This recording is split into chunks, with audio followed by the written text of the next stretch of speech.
Is computer recording? Okay. Should be good. All right, I'm going to share this, hopefully. However, if this does become an hour and a half long, that is going to be a really long recording that'll take a hot second to upload and download somewhere. Yep. Well, that's what we're going to have to deal with, I think. Share this. Share this, please. Got a few people in here. Let's admit all those people. Can you see that? Yes, thank you for that. All right. Okay, let's get on with it. So I'm going to close this stuff, move you guys around. Goodness. All right. These are the things I want to try and smash through tonight if we can, okay? So VARK learning styles. If anyone has ever done a seminar with me about teaching, you will have heard of it. And some of you I know have looked at your own learning styles, but I'm sure there's a lot of people who have never heard of it and are like, what are you talking about, Leanne? So I'm going to talk about that, talk about empathy and learning new things, talking about breaking things down. And then I wanted to touch on something which I don't think I've ever really covered in a seminar format, which is problem solving as the teacher. So what sort of things we need to look at and how we can problem solve for our dancers, okay? I know some of you are active teaching classes. I know some are, you know, maybe helping out in club. Some of you may never have taught something before. So I'm going to try and cover sort of all aspects. And then hopefully if I've got a bit of time at the end, we can Q&A it, okay? All right, let me see.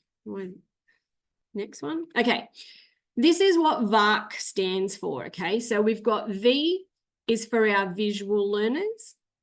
A is our audio or auditory learners.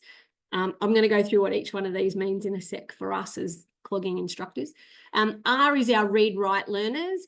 And then K, that's the big word, kinesthetic. And they're our doers, okay? And we all fit into all of them somehow, okay? Somehow you will learn in all those different styles. So if you haven't seen this before, maybe just write down. I didn't put a link as such. I figured you could just make a note. You can just Google VARK learning styles. Obviously a typo there, Leanne. And you can just complete an online questionnaire. It's just little questions, you know, how, if you need to give directions to someone, for example, would you tell them how to get there? Would you write it down? Would you draw a map? Like, how would you do that? It's just little questions like that. And you get to the end and it will tell you your predominant learning styles, or it gives those 4 VARK areas a number or a score as to what you're predominantly stronger in terms of the learning style. So me, for example, I am predominantly visual with read-write real close to it. And audio is like my last option, right? So if you tell me a story, I'm probably not going to remember it in about half an hour's time, because that is just not my learning style. If you wrote it down for me, then I'm probably going to remember it for another 12 months. So it's just handy to know how you learn, because how you learn is predominantly how you teach, okay? And that's great. It's good to know. But what it's good to know is if you predominantly, you know, are a kinesthetic teacher, and I'll normally use Jason as an example, he will just go over and over and over and over a step. Because that's how he learns. He learns by doing and doing and doing. Whereas we need to, if you are that kind of learner and that kind of teacher, you need to be aware that a lot of your students may be a different learning style and you need to cater for them. So I want to be able to talk about that with you and hopefully give you some skills on that. All right. I don't know why this is just not letting me do. All right. So let's talk about visual. These guys are the ones, and I'm sure you will all know the people, and I reckon most people in clogging are pretty high up in this. They want to watch your feet, all right? And I think if Jace or I stopped dancing in the front of our classes, 90% of the people would also stop, right? So there's a big contingent of our dancers that are visual. So when you're teaching a new step to any dancer, and I don't care if this is basic, I don't care if it's an advanced step, right? Or anywhere in between, you need to show the step first. Okay. So I'm very visual and I want to see what I need to achieve, right? I want to see how long the step is. Like if I'm new and you show me that I have to do a high horse and you demonstrate that for me, I'm going to be like, okay, Leanne, just block everything else out. You're going to have to concentrate. Like this is a nitty gritty kind of step that is going to need a bit of work, right? As opposed to a triple stomp, right? So it's really important to show the dancers what they're aiming for and what you expect. Audio, okay? These guys, and it's odd, right? Because you tell me a story, I'm going to forget it. But I need to hear, particularly in those higher levels, I need to hear the rhythm that you want me to do, okay? So that's really important as well for me, although I don't score that very high in that learning style. They want to hear the sound and that rhythm of the step. So it's for both of those things, for visual and audio, when you're teaching, okay, if you don't do anything else, just get everybody to stop, okay? Now, this can be in class or it could even be at a workshop, right? You'll say to someone, I'm gonna show you this step, right? And people will try and do it at the same time. And I'm like, no, you can't possibly do the step if you've never seen it. Like, whoa up. So get them to stop. And it's probably the best idea is to not say, okay, everybody, if you could please just not dance and watch. It's probably a little bit, I don't know, uppity, right? But yeah, a bit not comfortable. But if you say to them, okay, guys, I just want to show you this step so that you can see what we've got to do. If you can all just, watch for a second, then that will work. And what it does, A, it allows the visual people to see it, and B, it allows the audio people to hear it without any other noise happening, okay? Because you think about if you're at a convention, for example, teaching a workshop, you're trying to show a step and you've got 40 people on the floor trying to do something that they don't even know what they're doing, right? It just sounds like a dog's breakfast. So those audio people are going to have no idea what that sound is supposed to be.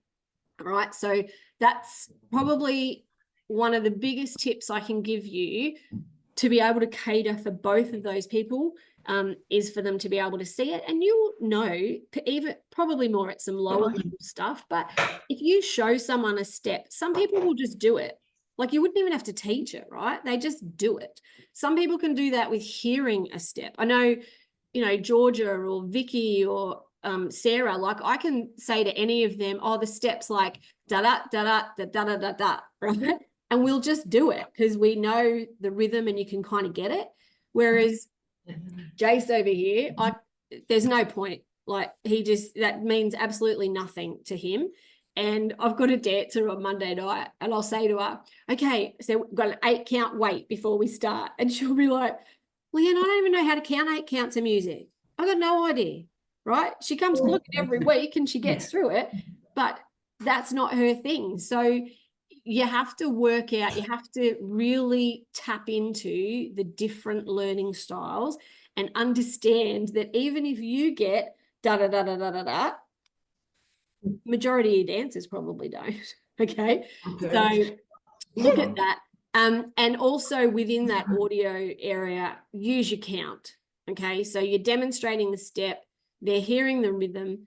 You could do it a second time if you want. I often will do that and count it, okay? Because people who don't get the rhythm can hear the count and can then interpret that themselves, and a 1 and 2 and 1 and 2 and 1, and they'll say that then in their head like a little sing-song.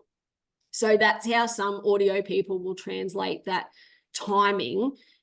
As opposed to a rhythm, they'll count it in their head themselves, okay? So visual, you want to show it.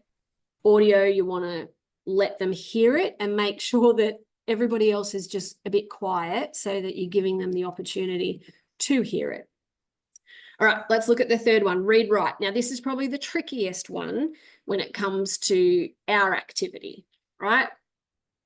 If you're teaching a seminar like this, you put up a PowerPoint, then you've ticked off the box for anyone who's a read, write learner. These are the guys generally, and you'll know it if you're kind of, well, it's interesting because I am a very big read, write learner. I don't like dancing and learning from a cue sheet. But there are lots of people who will do that at a convention, particularly. They'll grab the syllabus and they like to, be following along and reading it because it makes more sense to them. Okay. I am not, and I know some people do this and hand out cue sheets in class at a club level. That is not, I'm not really a fan of that. And I'll tell you why. First off, I don't think they need it, particularly at a lower level.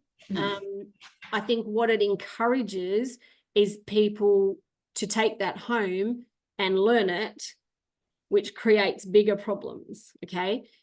So you might feel like you're supporting them, but A, you're doing yourself out of a job, right? But B, what happens is, okay, so Mary takes the cue sheet home. She finds the music on Spotify. She's learned the routine by the time she comes back to class next week because she's got the whole cue sheet, right? Not just the step, whole cue sheet. She's learned it.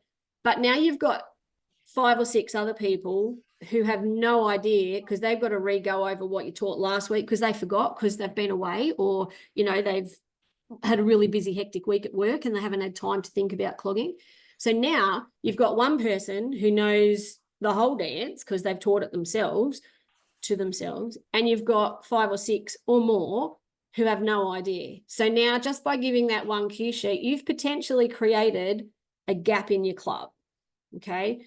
That's, I guess, just my take on it. Yes, I think if you've got a small club and perhaps, it's different if you're practicing for a demo or something like that, right?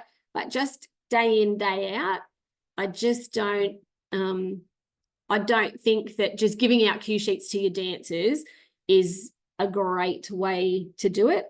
Now, in saying that, because you're like, Leanne, this is read, write learners, how are we going to cater for them? Okay. So at beginner level, and I'll actually talk about this tomorrow night when I do the beginner thing, I do give them a list of steps. And I don't know how many. Vicky actually created it years ago and I still use it. I know there's probably 25, 30 basic steps. It's almost the old step 1 list that we had. But it is not a cue sheet. It is just a list of steps. So, basic, chain, triple, yada, yada, yada. It's got the description as per the cue, what do you call it? Help me out, dictionary. But it also has the long step. So a triple will have double toe step, double toe step, double toe step, rock step. Okay. And I just give that as a checklist to the beginners and then they take it. I never check on it again, but it's something if they are a read, write learner, they can take it home and look at it. And then I do have other people in the club who'll come up to us and they'll be like, oh, how does that high horse, that's going to be my favorite example of the night. Okay, we're going to use high horse a lot. But they'll come up and they'll go, how does that high horse go? Because I've got the start and I've got the end, but what's in the middle? So I will then take the time and I'll write it out. I always take a notebook to club and then I'll just write it out for them longhand, and I'll put this like footwork next to them. And they're normally, happy as a pig in mud because they've just had some personal attention from the instructor and they've got something read, write to take home and learn without giving them a whole cue sheet. Okay. So read, write, that's my little 2 cents on that. Then lucky last, our kinesthetic doers. Okay. So these are about practice, and they are really about the feel of something. Okay. If you need to learn something new on a computer, right? And somebody shows you how to do it and you're the person that says, no, let me do it. Okay. That's the kinesthetic learner in you coming out. You want to do it yourself and you need to practice it to get it right. Okay. I've got some notes there. I'm going to touch on hoedowning, but not a lot. I always bang on about that stuff too, but that is one of the best tips you can use or tricks you can use for your kinesthetic learners when you need to practice something over and over and over again. It's also good for practicing a combination of steps. So, sometimes it's the transition from one step to the next that's actually the problem, because your weight is shifting in a different way, or sometimes you'll have a combination like a brush up and then like a hard step, right? Which, if you're a choreographer, don't do that, okay? Because you've got your foot in the air and then you've got to do this little shuffle, like, double toe back, and it's a bit awkward. So yeah, but if you've got a dance that has a brush up and a hard step written in it, and you want your dancers to do it, then you need to practice that little combination together. And that's where those hoedown skills come in, because those kinesthetic learners just need to practice the feel of that. Okay, so V for visual. Yeah, you're going to demonstrate the step and show it, and make sure everyone can see you when you do it. Audio, you're going to, again, show the step and count it so that they can hear the rhythm, they can hear how it sounds, and they've got the count if they need to say it in their head. You've got your read-write learners that we're potentially not going to give cue sheets to, but we're going to take the time and write it out just longhand for them. Or at a convention, they can use their syllabus. And then you've got your kinesthetics that are your, do kind of people. Okay. All right. Okay, that's really all I'm going to touch on the VARC stuff. Like I said, if you've got questions, like, write them down madly. You can either ask me at the end, send me a message, text me, whatever, if you've got any more questions on it. But do yourself a favor, learn, or do the little survey and look at what your scores are and how you predominantly learn, because that's how you'll teach, right? And that will come natural to you, but you need to work on the others, okay? Work on how you're going to cater for everyone else in your class or everyone else that you're teaching for those. Okay, let's talk about empathy, all right? I want to talk about, when was the last time that you learned something new, all right? I'm going to tell you a little story here in a second, because I'm good for an old story. So empathy, remember, it's about putting yourself in someone else's shoes.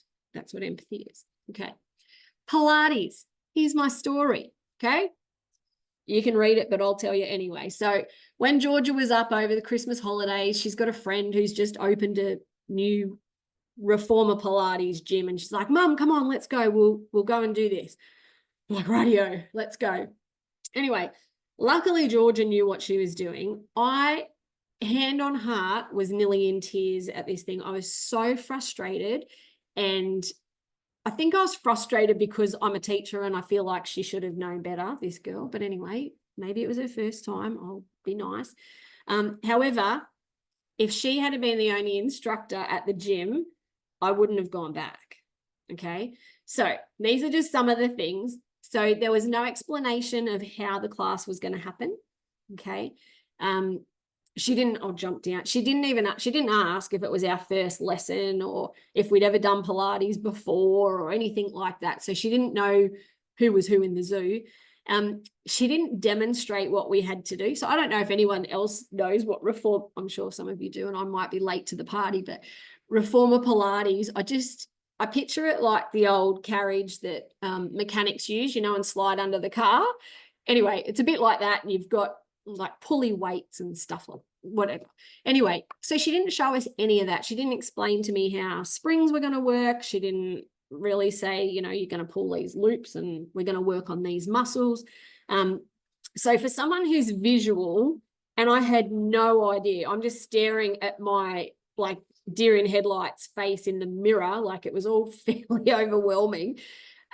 She didn't help correct my technique. I don't know if it was right or wrong, but maybe it was all right, but not once did she come and talk to me about it.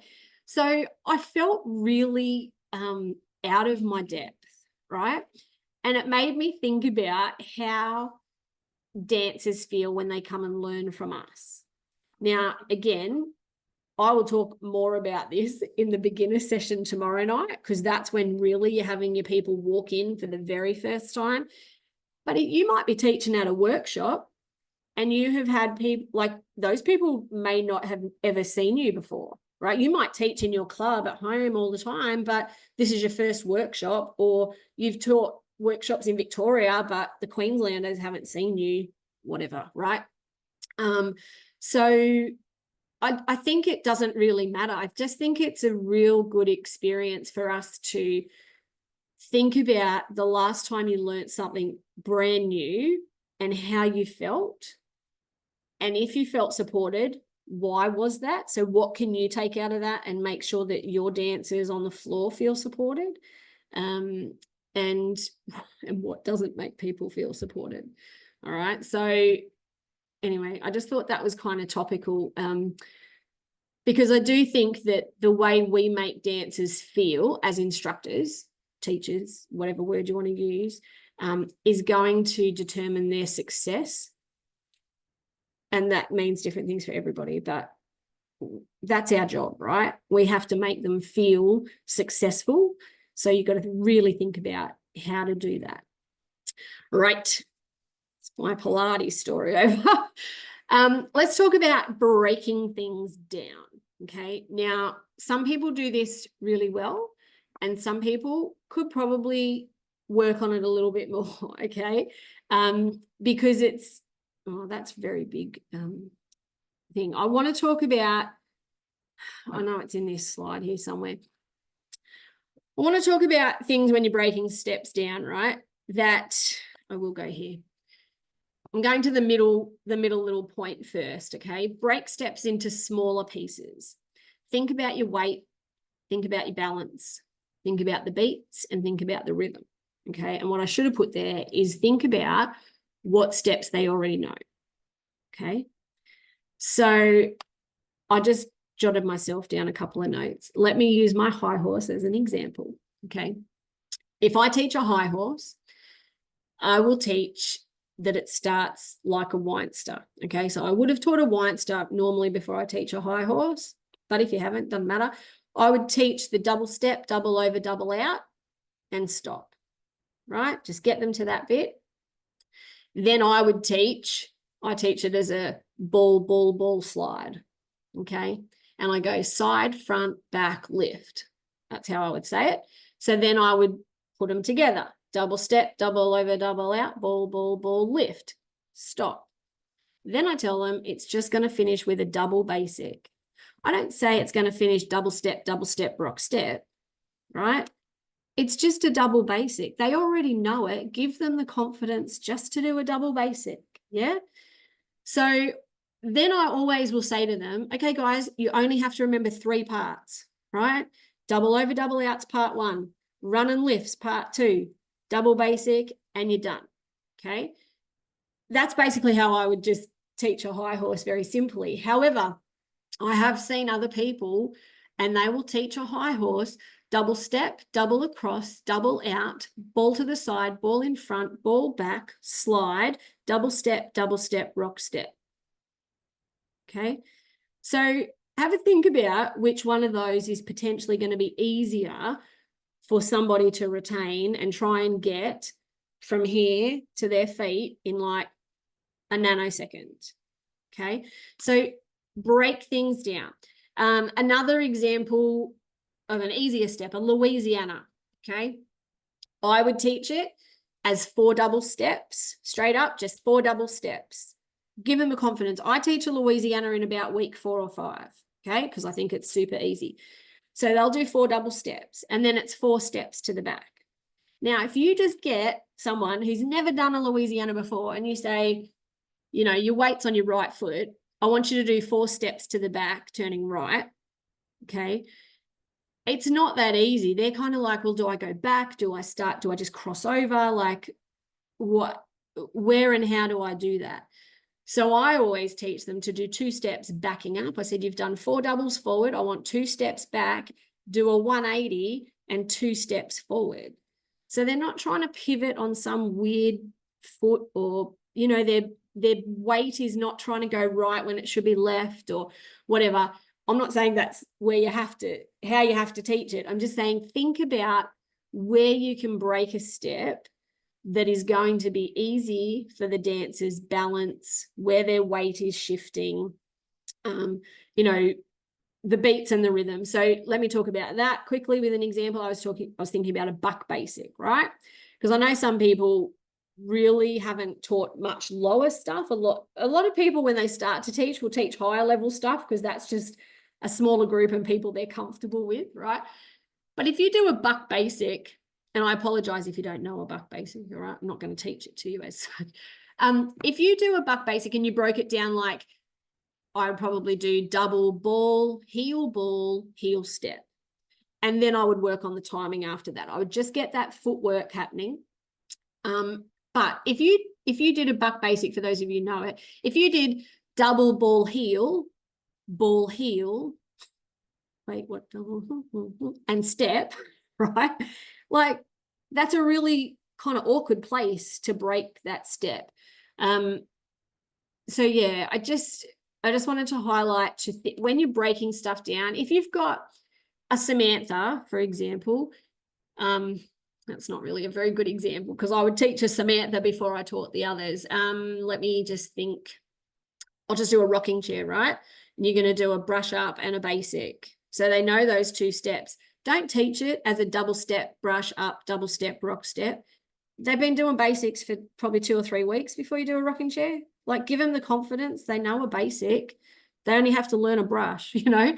So yeah, just look at where you want to break it. And honestly, guys, don't have time to talk about every scenario of that tonight, but I'm more than happy to, you know, talk that through with anybody. If you're having trouble at class or you're learning something and you think, oh, what's going to be the best place to break that, or, you know, to teach that step, please just reach out to me. All right. I'm happy to nut that out with anybody. I remember Matt and Colleen Pearson. I used to use them as an example.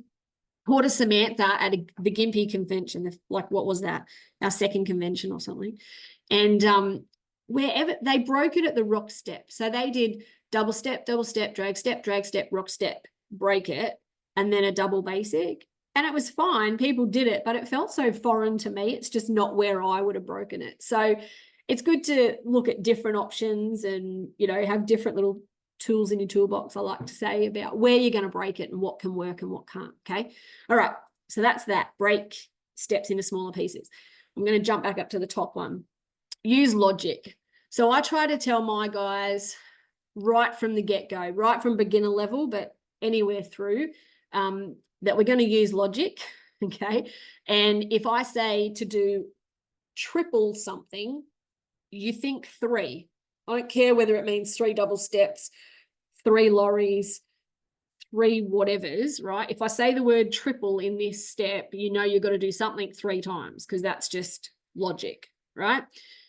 So because I build that, if we do a lorry rocker, then I just explain to them it's 2 lorries and a rocker. Like, you know this. You don't have to learn a whole new step. You actually know it. Let's just put it together and it's going to save me some breath. You know, just kind of joke about it. And then I always will say, I don't know, they probably get sick of me. But I always make a joke about being in algebra class. I'm like, everyone hates algebra, I know, but it's so easy because A plus B equals C. So a slur step and a basic equals a slur basic, you know, and they'll have a bit of a chuckle because they're all like, yeah, I hated algebra at school, but I get that, you know. So try to be, we're teaching predominantly adults, right? I'm not sitting here trying to teach you how to teach tiny tots because that's a whole different kettle of fish. But, you know, even younger kids, like, you know, your 8-year-olds up, really, they've got logic.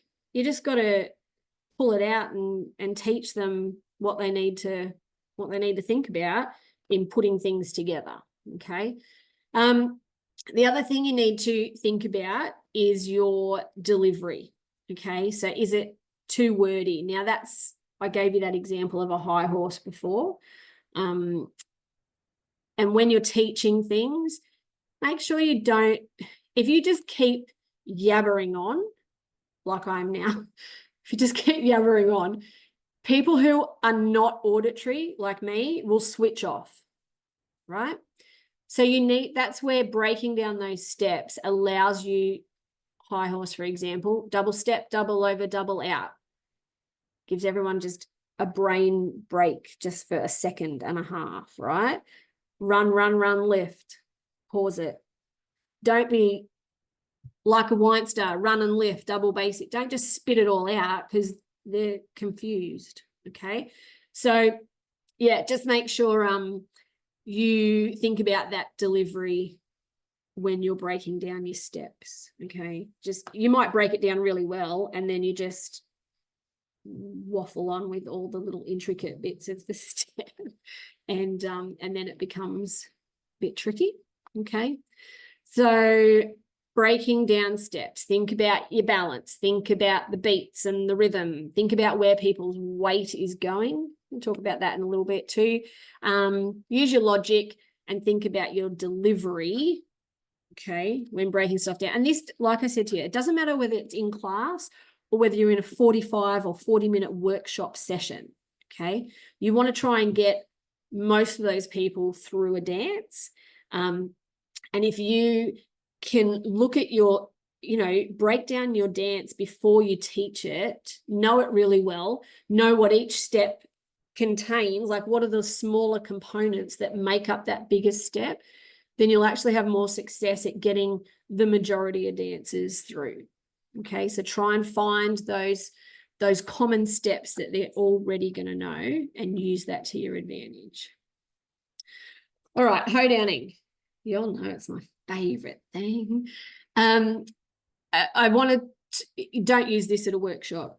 Okay, so if you're a workshop teacher and not teaching in class or whatever, don't do it. All right, you wouldn't get up at convention and do a hoedown. However, I mainly use it for beginners, but I do use it all the way up, really, if I need to. So often what will happen is I'll need just to practice a sequence of steps. So it might be just a tricky little chorus in something, so we'll learn it in the dance and we'll practice it in the dance. But I'm like, you know what? If they do this dance one more time, they're going to be bored. So what I'll do is I'll find a different piece of music and I'll keep that same chorus, right? Doesn't matter whether I dance it as a verse or as a chorus. It doesn't really matter. I'm just going to use a different piece of music, keep that same chorus happening, but then I'll just make up everything else around it and I'll make it easy, right? So the rest of the dance, you're just going to do clogovers, pivot chains, basics, cowboys, whatever. Keep it, super simple. So, excuse me, so that they're just going to practice that little combination that's really a little bit tricky for them. Everything else is super easy. Their brain power is all going to go just to that section, okay? So that's really all I wanted to touch on in terms of hoedowning for the higher levels. I struggle, honestly, if you said to me I have to do a hoedown for intermediate, I'm like, I just can't even think what steps to put in. I mean, I can do it if I have to. But I find it much easier. I revert back to the old basics and triples. But yeah, I'm really referring to this to just sub out a section that, you really want to drill or practice, and pop it into another dance, okay? And I think most of you could do that, okay? Right, hoedowning, tick.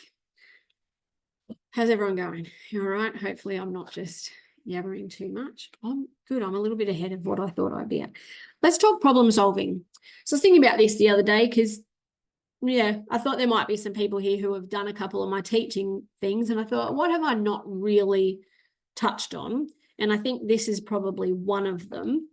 And again, it actually, to be honest with you, I was probably in the Pilates class with another instructor that I really do like, because she does what I do and was fixing my little issues, like I didn't have my weight properly on something. So she'd come over and she'd tell me, if you just drop your heel a little bit here, and, Jason just pays out on me all the time at club, because he'll be like, okay, well, if you just hold your tongue to the left and lean your head to the right and, point your finger, then you'll get it. Because I try to really analyze everybody. If they're having trouble with something, I try to work out what is it that's really causing them the problem so that I can fix it, right? And I tailor make it for the person to try and get them through. So you'll probably agree with most of this stuff. These are common problems that dancers have. Now, when I say that, this could be us, right? So sometimes this is me in a higher level routine, but it could be anybody. So it could be balance or body flow, right? So I talked earlier about doing a brush up and then a hard step, which is really awkward. Maybe they're just having trouble with that and they're kind of falling over a little bit. They might not be 100% clear on how to do the step or part of the step. For example, like the good old rock step ball slide combo just causes me grief no matter what class I'm teaching.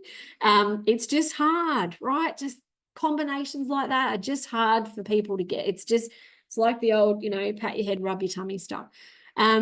Some dancers, you're watching them or you're looking at them, you think, yeah, they've got it. And then they just bugger up the end. You're like, nearly. But it's just they can't remember the end because they're concentrating so hard on the rest of the step. They forgot what you said. Okay. Maybe they can't see the teacher's feet. Okay. That's possible. Timing, maybe they can't remember the breakdown of the step. The transition, I already sort of spoke about that. So transitioning from one step to another, it's good to practice. And then also their reaction time, right? So obviously if you've got, a group of more experienced dancers, let's go with that first, right? Doesn't even matter the age. If they're just more experienced, they will be able to react quicker to fix their balance or to adjust back into a step and be like, oh, I missed that. I'll just chuck in a couple of basics till I get back to it. Experienced dancers will be able to do that. Less experienced dancers, not so much. And that's where you just got to be a little bit careful because if they do something the wrong way, they could hurt themselves, right? So you just have to know the dancers, and even if you're teaching at a workshop, that's when it's hard. And I think a little bit of experience comes in there that you can kind of oversee everybody and know if someone's really out of whack, out of balance or whatever. But it's just, they're all the sorts of problems that you may come across. Okay. So in saying that, well, how do you know if everyone's okay? All right. First off, ask, right? Ask, would you like me to break it down again or just practice? I was thinking about this today as well.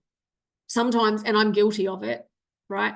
And you'll say at a workshop, so who doesn't know this step, right?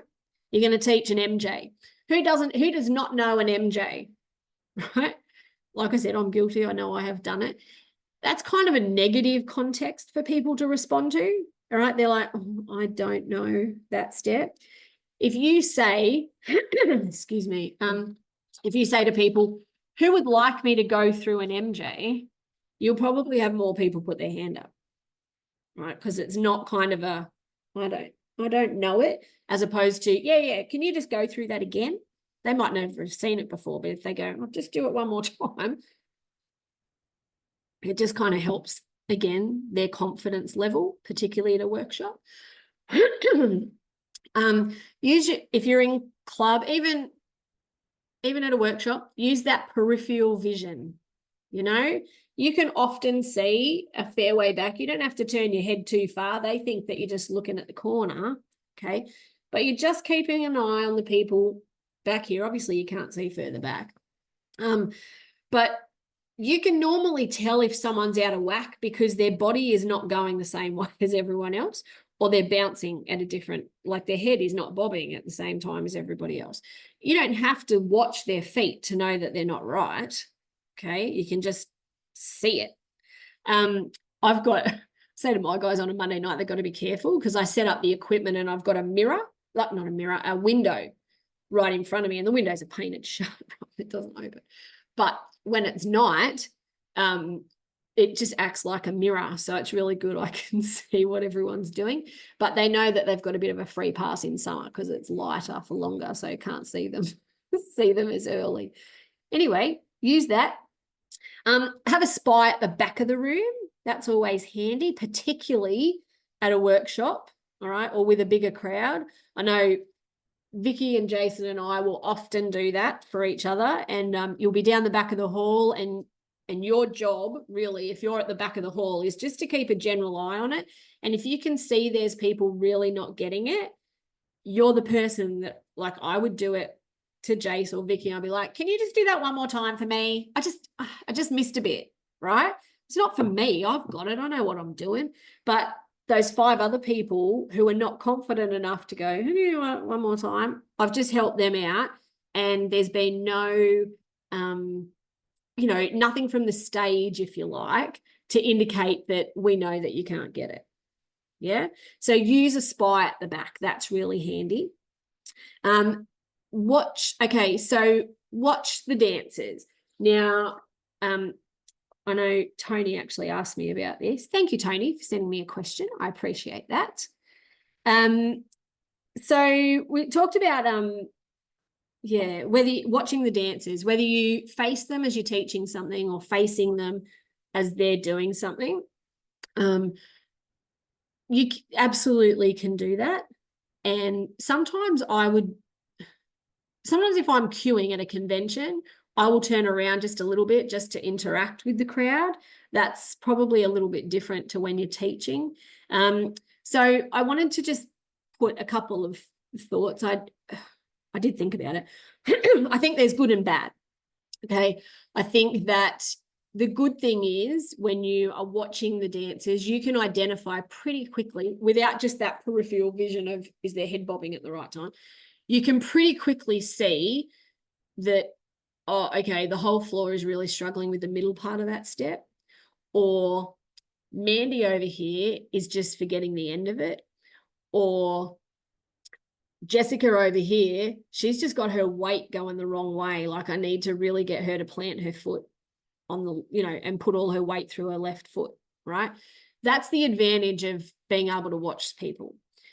The negative is that it can be really quite intimidating for people having their instructor face them when normally they feel a little anonymous, like they're kind of just in their own little dance world and no one's watching them, and that's all good. So if you've got then your instructor that you're like, oh, okay, are you going to watch? I think it's probably better if you do watch, that then you can, if you do give them really strong feedback that fixes their problem, then next time they don't feel so nervous about it. I think the way that the other question was about dancing on the opposite foot. So if you are the only person you can have in your class, right, to do and turn around, then yes, you need to do it on the opposite foot. You can't be doing a rocking chair on the left foot and them doing a rocking chair on the left foot, and it looks totally opposite. Okay. So if you are going to turn around, you have to do the step on the opposite foot to what they are. It still feels weird. All right. So unless you're used to that, which I know some people are, it still feels weird, right? Because their leg, I'm just using a rocking chair as an example, their leg is coming towards you, but your leg's coming towards them. So even though it's the same foot, it's still different. Okay. So the way I would normally do it is have a support person out the front. Now, obviously that's easy for Jason and I at one of our clubs, but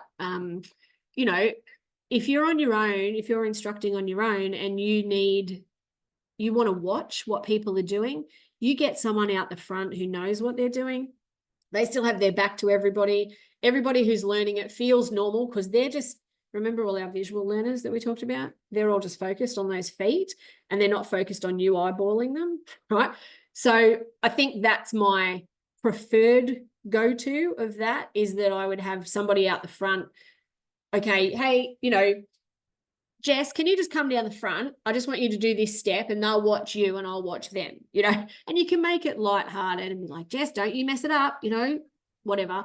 And And then you've still got the ability to watch them, but it's not feeling as intimidating, or doesn't feel weird if you're lifting your foot towards them and it's different.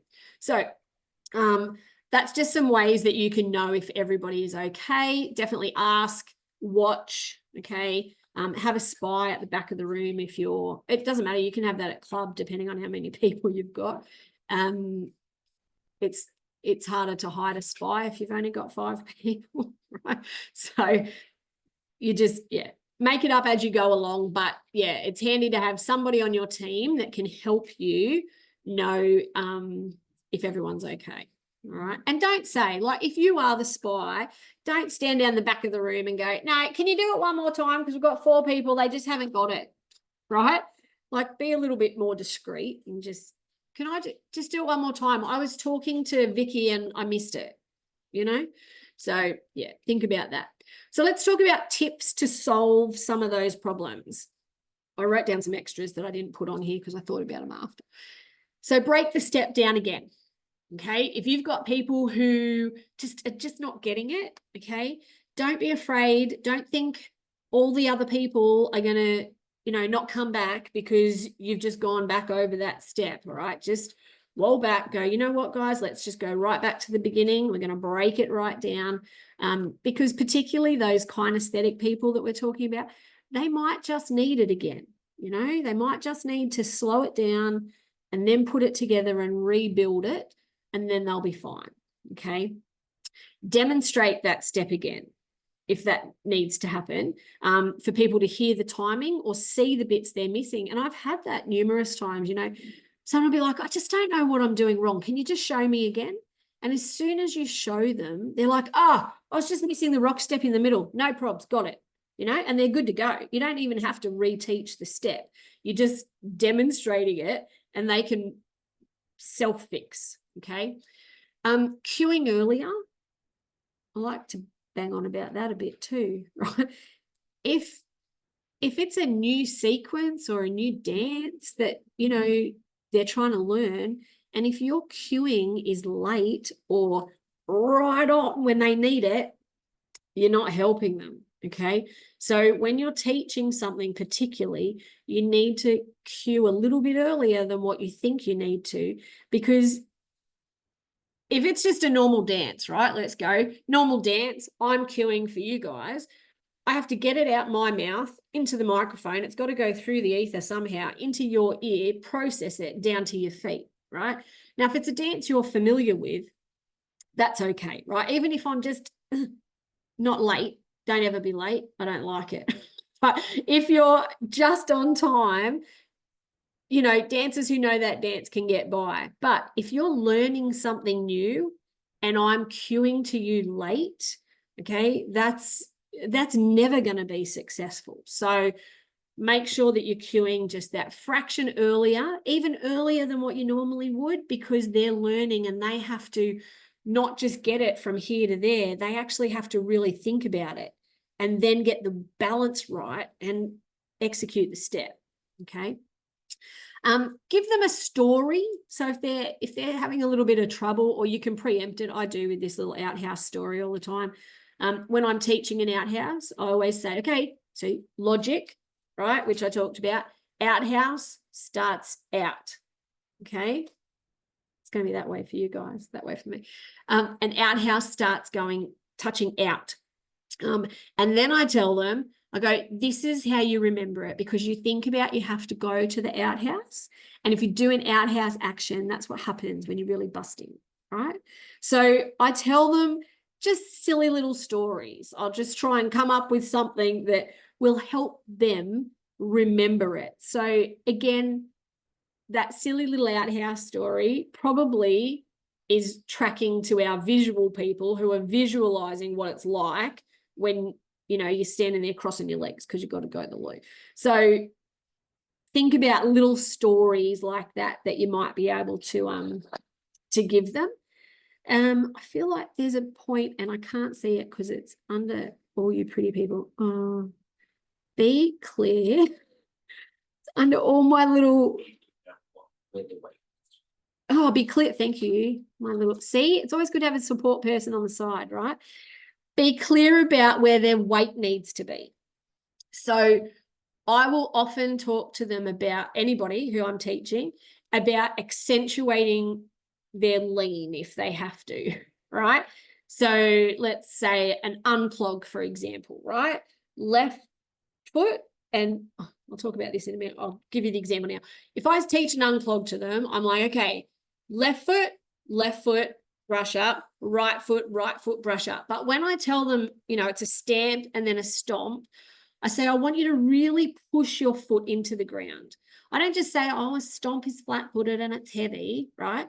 Give them the visual picture. I want you to make a dent in the floor by stomping that hard that all your weight's on that foot, right? So really give them that visual to lean, and I lean with them. And then I go, you know what, as you get used to this, you're not going to lean so much. You're not going to feel so weird. But I really kind of do that. Same with brush ups. When I first teach brush ups, double step, really put your weight on your left foot and do the brush up. Now right foot, lean right.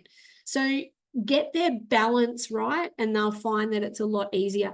And I think that's probably when I'm triaging problems with dancers, where their weight is probably 80% of the problems that they're having. Okay. They just haven't put their weight in the right place.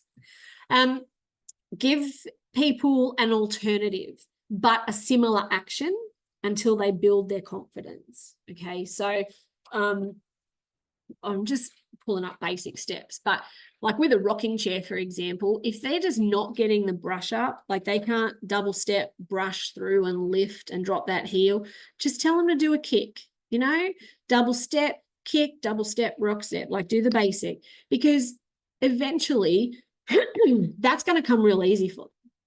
And then they're just going to actually end up mimicking and copying other people. And it's really surprising how, I don't know, what's the word? It's not osmosis because that's coming in, but people just pick stuff up just from what's happening around them, but give them an easier way to do it. But that can happen in any step. If I'm doing a mountain goat toe slide, and God knows people cannot do that rock step ball slide combination, I just tell them not to do the ball slide and it's a toe heel. Like I get them to concentrate on that. It's not going to matter. Like we're going to go to convention, and I bet you guys haven't even seen half my dancers, and they're probably all doing a toe heel instead of a ball slide, right? Like you haven't noticed it. They're just doing the same kind of action, but it's just a simplified version for them. Okay. We used to have a lady, she's passed away now, bless her, Helen, and she would always say to us, that's really good, but what's the easier way? What's the cheats way to do that step? So we just eventually called it the Helen's way. So I'd teach a step, and then I'd be like, and Helen's way is this way, so think about different little things that your dancers could do that might be easier for them until they get to that stage, because then they feel like they're still dancing with everybody. They feel like they look the same, but their technique might just not be perfect. Yeah. Use visual or relatable phrases. Again, so push into the ground. When I teach a toe heel, that's what I will say. I'll say, put your toe on the ground, drop your heel and push it down. Like, don't just drop it. You need to really push it into the ground, because then that helps their brain know to lift the other foot. Pop your toe on the ground, push your heel down. I remember Josh King was teaching a step, sort of like, can't even think. See, I'm on holidays, right? Like a Liberty type thing. So double step, double hop, touch, touch. I've always just said touch, touch. He said knock, knock. And I'm like, I love that, right? Because that's exactly what it sounds like. A knock, knock on the door sounds like knock, knock on the ground. So I've used that since. Thank you to Josh. But that's what you do, right? You pick up little tips and tricks off other people, but it makes sense in someone's head to go, oh, knock, knock. Yeah, got that. If I'm teaching an unclog, right, I tell them that they're going to give the cockroach a headache and then they're going to kill it. All right. So I'm going to like stamp on the cockroach just to give it the headache, and then you're going to stomp on it and it's all over Red Rover. So I don't know, I just find little things like that just to try and give them a visual. Again, like I said, I'm a visual learner, right? So that's how I tend to teach. But yeah, stomp on it, kill it, stomp on it, kill it. I don't know, whatever. Think about some little things you can do that will help people do that. And even now, if I cue unclogs to those guys, if I just said unclog, I'm telling you, they'd fall apart and they wouldn't do it, right? But I'll cue unclog, left, left, right, right, and they all do it. Because all they hear, right, they hear unclog and they're like, oh my God, what's that? And you go left, left, and they're like, oh yeah, that's right, right, right, got it, you know? So think about your little directional stuff you can do. Use your cueing and words to help with the timing. So I've talked about this in cueing seminars before, but if you're going to do, let's go back to the high horse because it's topical for tonight. If I said we're going to do a Weinster, like a Weinster, run and lift, double basic, right? So I've preempted it and then we're going to do it. So I'll go double step, double over, out, run and lift, double basic, right? If I want them to do it slower, I'm going to say double step and over, out, run and lift, double basic, right? You control the speed of your dances by your voice. You'll also, Jason does this probably a lot more than me. And I know some people don't like it when you cue the dancers through, like in the high horse, but think about it. What's another step? Let's just go with Samantha, right? And you'll say, Samantha, 2 double steps, drag back, rock step, double basic, right? I know Jason does that a lot because that's how he thinks it in his mind, right? That's how he steps through a dance, is by saying all those little bits. So you can do that for your dancers to start with. Don't do it all the time, right? Because they'll get sick of hearing you. But, use that to really keep the timing and help them out. Practice the particular combo as a drill. I've already talked about that. Let's not do that. Practice 2 or 3 steps in a row to let them feel, what did I write? Feel the combo. Is that what I've got behind Renee's pretty head there? I know you're right there where those words are. Yeah, so just practice those couple of steps so that they can feel how they go together. All right, because if they start to feel how they go together, then they're just going to find everything so much easier. A couple of other things that I just wrote down before I get to my little last thought, and then any questions you might have. Because I know in my problem issue, I said that not everyone can see, like some people can't see the teacher's feet. So I know lots of people would do this anyway, but particularly in club, create a horseshoe, all right?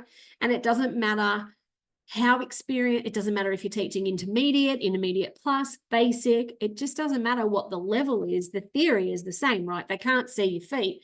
So create that horseshoe environment so that everybody can see your feet, okay?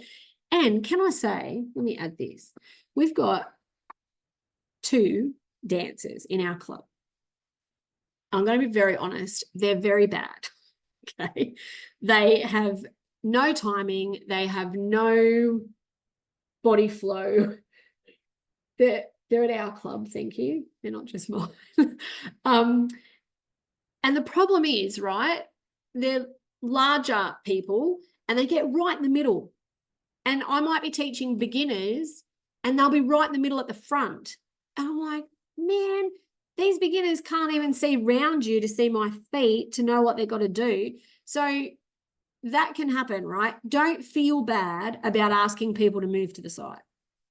You have my permission, okay, to ask people to move, create the horseshoe if that's the way you have to do it initially. Or I have said to these people before, I'm like, I need you to dance to the side, or I need you to dance in the 4th row back, because it's the beginner time and they need to be able to see my feet.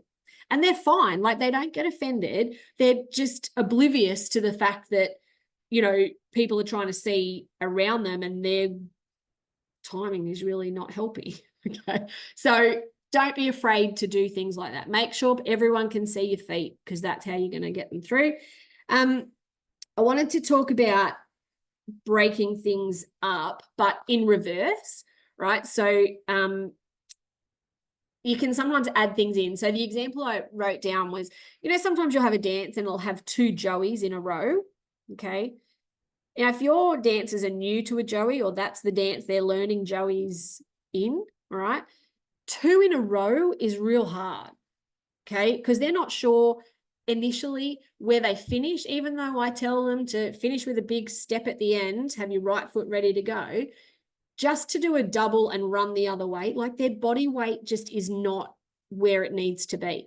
So if you find that that's a struggle, like people, having to do that, split it, right? Practice doing a Joey on the left, 2 basics, reset, Joey on the right. Okay. So think about if you've got dancers that are having trouble with 2 steps, that little combo of steps, right?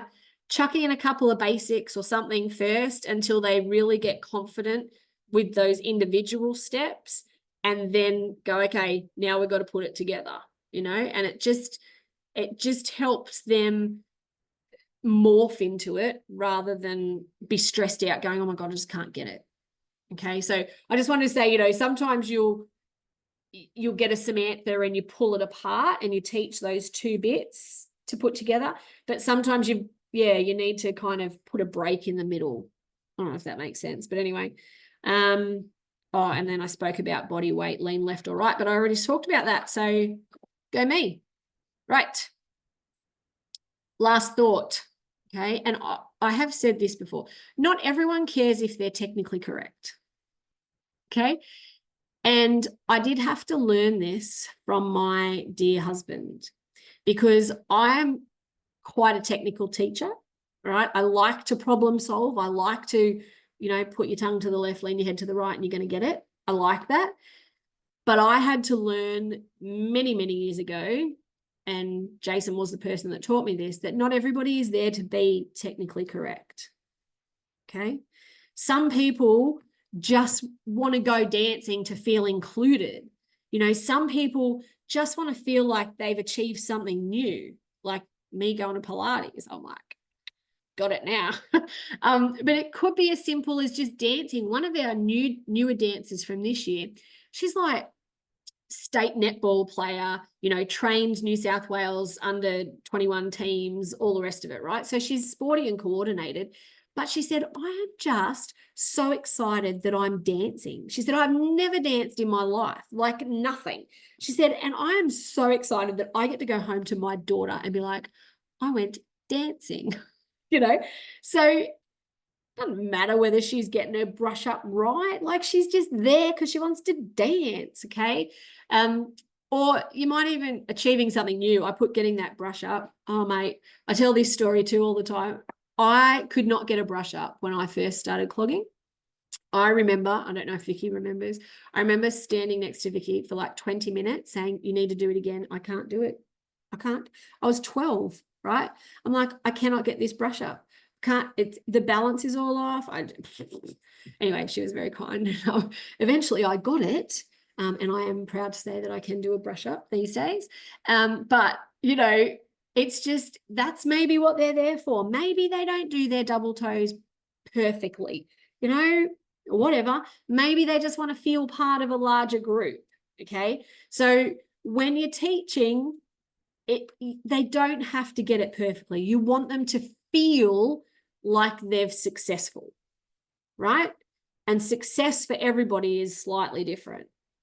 You are going to have some people who want to dance perfectly. So you do need to have the technique and the skill to be able to look at them and say, well, your weight's not right there, or your timing's just a little bit off. Let's work on it. Okay. So, some people want to do that. Some people want to learn a specific dance that they've seen, it could be at a workshop. So you go to convention, you come home and people are like, oh my God, I really want to learn that. Or there's been a demo of it somewhere, and then there's the workshop being taught. So they want to go and learn that. Okay. So you will have those people who want to learn something specific, and then you're going to have these other people who really don't give a rat's. They're just there to have a really good time and have some exercise. Okay, so don't bog down. And that's what I think I used to do, to be honest with you. I think I used to really get myself bogged down with getting everybody through and technically correct, when I had to really learn just to relax and work out what they were there for. And you know what? If they're not getting that Joey on the right foot, but they're happy, who am I to complain, you know? So a good teacher, I believe, will work on the skills, okay? That's what we all have to do, continually work on those skills to cater to any dancers, okay? So make sure they're achieving however that feels, or look to them. And that's personally my ultimate goal, is to have everybody, whoever I'm teaching, to feel success of some sort, whether it means they just got that one step they've had trouble with, whether it means they've learned a routine that they didn't know they were going to enjoy and they did, whether it means that they're just dancing and they've never done it before. Doesn't really matter to me. As long as they feel success, my job's done. Right. So, team, guess what? That's all the yabbering that I have for you tonight. So I am more than happy to just stop sharing, and I'm more than happy if anyone wants to have a discussion, or you've got any questions, or you want me to be more specific about something. You know, feel free. You can all take yourself off mute if you want. And I'm happy to sit and have a chat. Otherwise, you can take that load of chit chat and do with it as you please. But hopefully I've given you something to think about anyway, leading into the new year of teaching. Yay. Oh, hello, Chris. I didn't see you there. Hello. Can I ask a question? Of course you can, please. You mentioned the beginner session tomorrow. Is that the same time? It is, yes. Sweet. So, same time, same back channel, same Zoom session. Sweet. So tomorrow night I'm going to focus more. I'm not really going to touch on the whole VARC thing. I'm just really going to talk about, the first few weeks at Clogging for beginners and new people. It'll be very similar to what I did in Perth, I think, but I'll just relook at it, and I'll probably come up with some other little example that pops in my mind. But yeah, tonight I really wanted to be more generic. So if you're teaching at workshops or in class, because some people, are just teaching a little bit in a club, that might be helpful. And then tomorrow night's really going to focus on, beginners and class, how to make them feel. Cool. Sweet. Thanks. That was a very easy question. Yes, Miss Tony. I've got, it's not a question. It's just a nifty little YouTube thing I saw the other day. There's a lady, she was demoing her line dance steps, and she wore one black shoe and one white shoe, which is probably more applicable to line dancing, because when you turn, you can follow her feet. But it might be a nifty little thing to do if you're demoing, say, more clogging steps that got lots of turns, or a couple of the more advanced ones. Just made it easier to follow. Yeah, right. You don't have to have different shoes. You can have different colour socks. And some people, they don't know their left from their right. Oh, no, they don't. Can I say that, though? That's just made me think about something. If I've got dancers and I'm teaching them something where we're at the back of the hall, facing the back of the hall, and they have to do something left or right, before they do it, I say to them, all right, everybody point left. And they'll go, okay, that's where we're going. Because even for your kinesthetic, feely, dewy people, they now know, okay, well, my left hand is pointed that way. That's the direction I'm going. Your visual people are now visualizing turning left. You know what I mean? So it's a really handy little thing just to, when everyone's stopped, go, okay, point left or point right. That's the way we're going. Someone will go the wrong way. And then you just make a joke of it. Tell them they're silly. No, don't tell them they're silly. That was not right. Miss Roz, have you got your hand up? Is that what that means? Oh, Just Hello. Can hello. you hear me? I sure can. Oh, awesome. Okay. Thank you, Leanne. That was fantastic. And I know how much work that would have been done to prepare for tonight. That's great. And I always learn something from you when I listen to you. I've just got a question.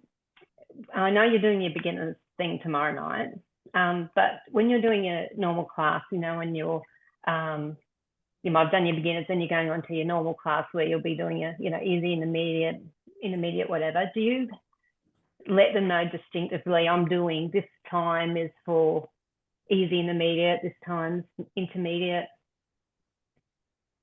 Not really. We did during COVID because we had to split the class. So we were quite clear then about what levels we were doing. But no, we don't. We do, probably for beginners, like for our again, it's different. So Monday night, I do beginners for 45 minutes and then they go home, right? Friday nights, we do beginners for half an hour. We get the other guys up for 20 minutes. Then we get the beginners back up, right? Yep. But in general, apart from beginners, okay, so let's talk about your easy, intermediate into intermediate stuff. No, I don't normally, because I want the flexibility to be able to, as has been topical, right? Like we might have some intermediate level dancers on a dance list, or I pull out, that are actually easier than some of the easy intermediate stuff. And so I want flexibility in the class to be able to teach whatever I want, whenever I want, to the cohort I've got. So, yeah, I don't want to have because otherwise I feel like I'd be going, okay, well, you've got a 45-minute class and then I've got to time it for that. And it also doesn't allow you, if you do it like that, it doesn't allow you to then blend the classes. And I think, I don't know, other experienced leaders might say something different, but I find that's probably the biggest challenge in a club, is actually blending your new beginners into the easy intermediates and then continuing that all the way up. And we had a dance, Cheryl Baker actually had it, and it's just the cutest little thing. And we wanted to teach our beginners the dance, but we also wanted to teach the easy intermediate guys. And it was such a good opportunity for us to teach a dance with both of those groups together. So it wasn't like, okay, well, your time's up, see ya, right? Yeah. It was an opportunity for us to blend those guys together. The beginners were chuffed because they're like, part of the big boys now, you know, and the easy intermediate guys were happy because it was something new for them. So that's just not how we're set up, right? So I'll often say we really focus on being a club as opposed to a class. And I think in my mind, that's the difference. A class is like, okay, you've got 45 minutes of this level, 45 minutes of this level, 45 minutes of that level. Yeah. Whereas I like to we blend it for sure, Roz. Like in our minds, we know, you know, by the time we get to kind of 8:30, we don't do any more easy intermediate after that. We're heading into intermediate. And by the time we get to 9 o'clock, 5:09, then we're going to start heading into the intermediate plus stuff. So in our mind, we have a rough time, but it's not set. It definitely morphs and can be fluid, because it depends who turns up, right? Like if I've got no intermediate plus guys there because they're all on holidays, I'm going to drag out the rest of the night and just keep them dancing. Do you teach to the majority then? So if your group's mainly probably intermediate dancers, but you have one of those couple of people that go, I'm going to keep going on this, and they can't keep up, how much of your teaching time do you? No, they would know. Like I would say to them, this is an intermediate dance. And sometimes I'll say to someone, if you want to have a crack at this, just jump up the back. That's my polite way of saying, this is not your level and I'm not catering for you, but feel free to have a crack. Yeah. That's normally how I'd probably handle that. But we probably teach to the majority of people that we know are in that level, but we're patient with the people that are coming up. Yeah.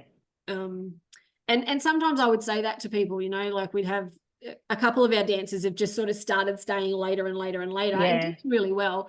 but I would have a chat to them on the side and say, mate, I'm so happy that you're staying up. That's really great. But some of the stuff I'll just skip over, or I'll say to them, you know what, a race step, right?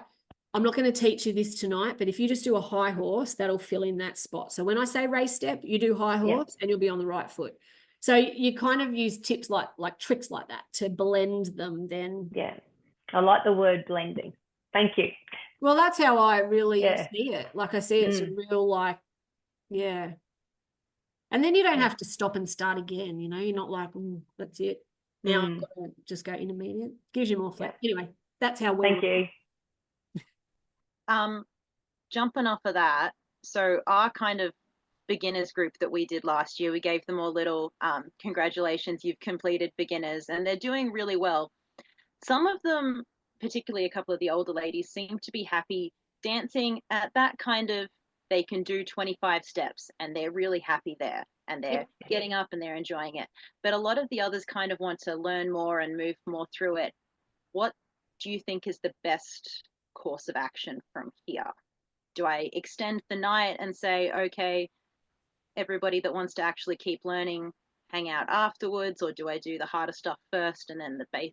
You know what I mean? Can I ask how many people you're talking about? If they all rock up, we've got 12. That are beginner level? And are you taking beginners again? Yeah, so we're taking beginners in a slightly different area on a different night. Okay, so it's not like you can say to them, okay, well, you just do beginners again and help us out. Well, for Ruth will probably go to that one of them, but not necessarily all of them because they have other commitments. Yeah, I think that's where, you know, and this is then where I put my old fart clogger hat on, okay, is that back in the day, we used to have a lot of dancers in that basic plus easy intermediate level, right? That were different and had maybe one new step or whatever in it, right? And we could do that. We kind of don't have that. If you just go off the dance list these days, we don't really have that, right? It jumps up quite exponentially. So I think that I can probably dig out some stuff for you, Annalee, that might just help you, again, blend them or morph them into, they don't know that they're doing harder stuff, but it's going to keep the basic guys happy that they're not feeling pushed, but it's going to keep the guys who want to learn something new also happy, because learning something new doesn't always have to be new steps, right? It can be different music. It can be the speed of what you're doing. So, you know, you could chuck on a dance that you're learning, right? I don't know, let's go something old, basic, back down in Louisiana, right? It's really not got anything too tricky in it. And you do it once and then you go, do you know what, guys? Those who want to do it, we're going to do it at plus 15, you know? Yeah, we've done that a couple of times. We've gone, okay, this is the as per cue sheet, but this is the actual speed that we like it, and crank it up for those that are keen. Anyone remember the old dance jump? Like, it was so right. Chris is just like rolling her head back.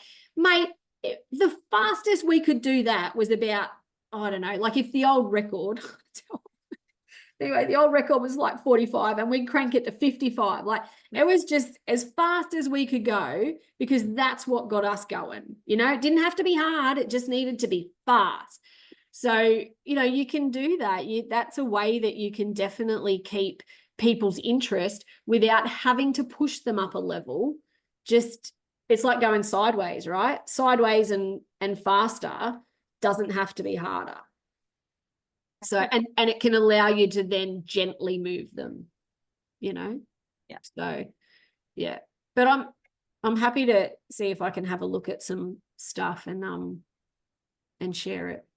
Cool. Thank you. Half my Monday night classes are like that. They're just all the golden oldies I can just chuck on and they can just do it. Keeps me interested. Yeah. Anyway, but remind me if I haven't sent it to you, Annalee, because yeah, I'll see what I can find. Thank you. Right. Anybody else got anything? No? Everyone's happy? You know how you were talking about having the people in the sorry, the group that were blocking the view of the feet? Mm-hmm. Last week we did a rotate of lines. So if you were in the front line that first go, you rotated to the next line. That's putting people right out of their comfort zone, Helen. Yeah, Yes. it did. But I we know. rotated because there are a couple of people that needed to see and they were shuffling all over the place. And then I'm like, nah, let's rotate Yeah. so that everybody gets a different view. Yeah. And it was kind of fun. Yeah. And I have done that in the past. I think it's good to mix it around like that. But if you're teaching something specific, you don't really want to go, okay, we're going to just walk through this step here. And now let's rotate lines. And now we're going to walk through it again so they can see. And then we're going to rotate lines. And now we're going to walk through it again so they can see. Like, you just have to use your judgment on that. But yeah, you can do. And you know what? Talking about, blending your people or, looking at other ways rather than just making it harder for them. Why not do that? Honestly, you put someone in a different row and they're looking at someone else's back when they're used to dancing in the middle row and now they're at the front. You watch that change their whole psyche of clogging, right? I've had nights where I think it's me, right? I get bored, so then I change things. So one night I said to them, they were a good group of people and I knew I was just not doing anything too hard. But I'm like, okay, every dance we do tonight, we're starting on the right foot. Right? I know. It's not that hard to do. I mean, it's hard to think about because you don't do it very often, but like you'll chuck in except for Monday and we're going to start everything on the right foot. But that has the semi vine on the wrong foot. I can't do that. Correct, right? So all of a sudden you've got dancers who think that they're, intermediate and kicking it, and you've just given them an easy intermediate routine. We've been dancing for years on the opposite foot, and all of a sudden they're like, oh my God, I don't think I can do that, right? Let's just think up some ways that, it can mix it up a little bit. Doesn't all have to be hard. Anyway, don't know that that's really teaching. You don't want to do that if you're teaching, right? Because then you're going to have to teach it on the other foot. That just takes up 3 hours of your time. You'll never get that. Don't do that. Only do that if you've got to shuffle it. So anyway, any other questions? Bronte's very excited. She's on there twice. Don't know. It's interesting. I'm only just seeing everybody's names now. Before I couldn't see you all. Anyway, no more questions.